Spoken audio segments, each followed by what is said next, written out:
अस्सलाम वालेकुम, मैं Majid bin Hussain, motivational speaker and life coach. असहाबे केफ का वाक़या आपने सुना होगा कि कुछ लोग थे जो अपना ईमान बचाने के लिए जिस इलाके में रहते थे, जिस एरिया में रहते थे, वहाँ से वो भाग कर कहीं और चले गए, क्योंकि वहाँ का जो बादशाह था वो सबको ज़बरदस्ती कुफ्र पर लेकर आ रहा था, सबको ज़बरदस्ती काफिर कर रहा था।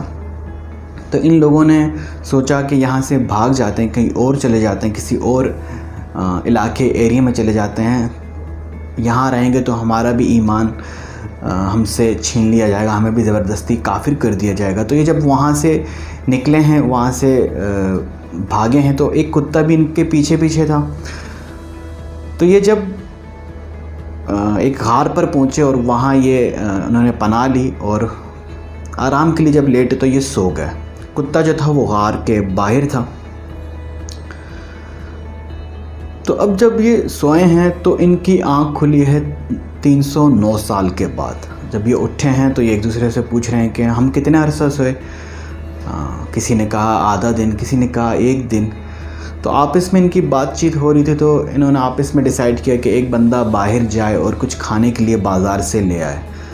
जब वो बाज़ार गया, खाने के लिए कुछ लेने के लिए, ख़रीदने के लिए गया, और जब उसने पैसे दिए, करेंसी जो थी वो दी, तो जो दुकानदार है, शॉपकीपर, उसने कहा कि ये तो काफ़ी पुराना नोट है, ये तो अब नहीं चलता। तो उन्होंने कहा कि ये तो जिस बादशाह के दौर का है वो तो उसको तो मरे हुए काफ़ी अरसा हो गया, ये तो बहुत पुराना है, आपके पास कहाँ से आए।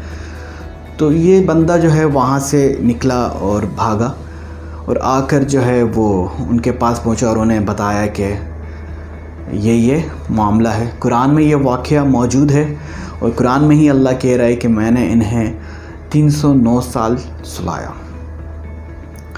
अब इस वाक़े में हमारे लिए एक नसीहत है, एक सबक है, एक इशारा है, एडवाइस कह लें कि हमने क्या करना है। हमने भी बिल्कुल इन्हीं की तरह अपना ईमान बचाना है। फितनों का दौर है, हर तरफ बुराई आम हो गई है, फैल गई है। तो हम क्या करें, हम अपना ईमान बचाएं और गुनाहों से बचें। असहाबे कैफ को जो जन्नत मिली है और कुरान में जिनका ज़िक्र आया, ये किस अमल पर मिली?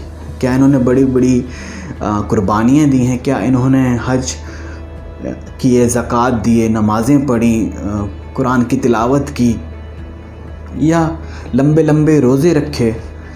सिर्फ़ अपना ईमान बचाने पर अल्लाह ने इनको ये मकाम दिया, ये ओहदा दिया। मैं आपसे बिल्कुल ये नहीं कह रहा कि आपने नमाज नहीं पढ़नी, रोज़ा नहीं रखना, हज नहीं करना, ज़कात नहीं देनी।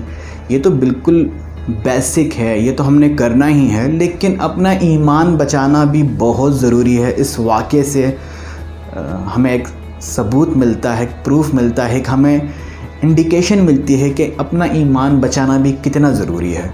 और ईमान बचाने पर भी अल्लाह हमें क्या क्या देगा, क्या क्या नवाजेगा। आप सल्लल्लाहु अलैहि वसल्लम की अहादीस भी मौजूद हैं ईमान बचाने पर। अहादीस का मफ़हूम मैं आपको सुना देता हूँ, बता देता हूँ। आप सल्लल्लाहु अलैहि वसल्लम की हदीस है कि जब फितनों का दौर आए तो तुम घर में टाट बन के पड़े रहना। जब फितनों का दौर आए और फितने बारिश के कतरों की तरह बरसने लगें तो तुम अपनी बकरियां लेकर किसी पहाड़ पर चले जाना और वहाँ ज़िंदगी गुजारना। तो आज वो टाइम, वो चीज़ें आ चुकी हैं, फितनों का दौर है। अपना ईमान बचाएं, इस पर भी अल्लाह आपको काफ़ी अजर, काफ़ी सवाब, जन्नत की बिशारत देगा। उम्मीद करता हूँ मेरी ये बात आपको समझ में आ गई है। कमेंट करके बताएं आज का टॉपिक, आज का मौजू आपको कैसा लगा। नेक्स्ट वीडियो किस इशू, किस बात, किस परेशानी पर हो जिससे आप गुजर रहे हैं। शेयर करें उनके साथ जिन्हें अपने साथ जन्नत में देखना चाहते हैं, जिनका ईमान बचाना चाहते हैं, जिनका ख़ात्मा आप चाहते हैं कि ईमान पर हो, और उन्हें से ये बात, ये टॉपिक, ये मौजू उनसे ज़रूर शेयर करें।